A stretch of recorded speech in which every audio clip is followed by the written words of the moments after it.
I'm making Howard's latte. Step one, warm up the espresso machine. The machine's been on for about 20-30 minutes just for Howard's latte. So the portafilter's warm, the cup's warm, the machine is warm. We want to put 18 grams of ground coffee. We're using Papua New Guinea this morning, 18 grams of ground coffee in the portafilter. So we're going to weigh it, zero it out, and stick it in the grinder. Got it set on 6 in the grind, 16.8 seconds for double shot.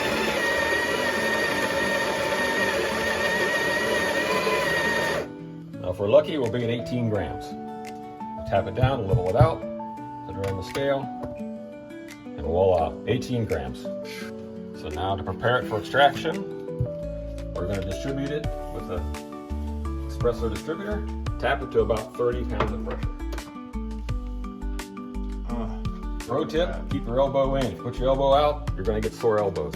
And then also, when you tamp it, put your portafilter on the edge of the counter like that so you're not going to break the bottom piece. Back in the machine. We're going to shoot for about 50 grams of a double shot espresso. So we're going to zero out our cup. Zero. And the machine is set for 30 seconds for a double shot. So it's already pre-programmed. We'll put it in. We're looking for the needle to go to 9 bars. That's about 5 seconds of pre-immersion, and then it shoots up to 9 bars.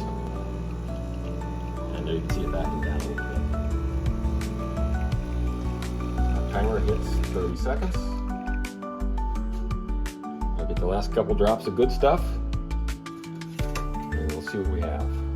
Oh, 48, 47 Close. grams, very close to 50, close enough. Milk. Froth the milk.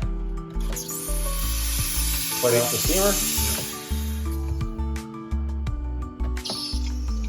I like to stick the steamer about halfway between the front and back, and then about halfway between, or a quarter of the way, let's say, to the left. And you'll hear that ripping paper noise. That means we're introducing oxygen to stretch the milk. We do this till it's about 100 degrees, or about the same temperature as my hand.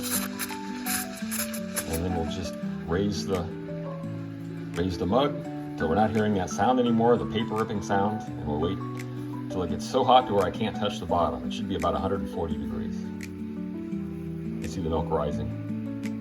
Yeah, that's about it. Beautiful. Pro tip, make sure you clean this wand before the milk dries on it. Otherwise you'll have stale milk on the next one. Not good. Clear it. And then let's swish it around. That's out some bubbles. That's looking like a good batch of milk. You want it to look like paint on the side of the cup. That's a good texture.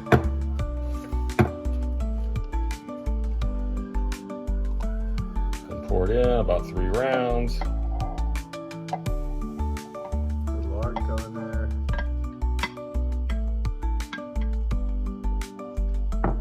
And there's Howard's latte. Looking good. Beautiful. Enjoy.